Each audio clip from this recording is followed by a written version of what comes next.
Действующим законодательством предусмотрена такая возможность обучения на родном языке в школах и в том числе в садиках нашего Крыма.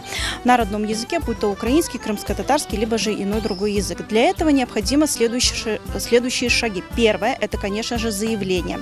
Родитель, либо же законный представитель должен написать заявление в школу о том, что желает организовать обучение на родном, допустим, крымско-татарском языке в данной школе.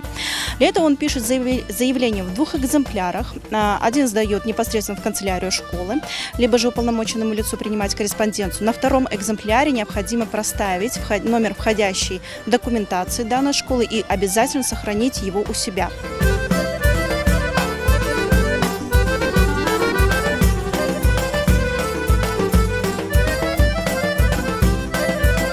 С февраля по конец июня родители подают заявление по месту дислокации школы и, соответственно, своей регистрации. Те родители, которые зарегистрированы в иных районах, городах, могут подавать заявление по местонахождению школы уже после июня месяца до августа.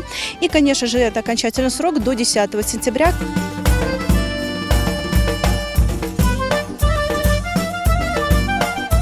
В случае возникновения непростых ситуаций, конфликтов, недопониманий со стороны как руководства школ, так и родителей мы можем оказывать консультационную поддержку, юридическую, в принципе, морально-этическую в том числе.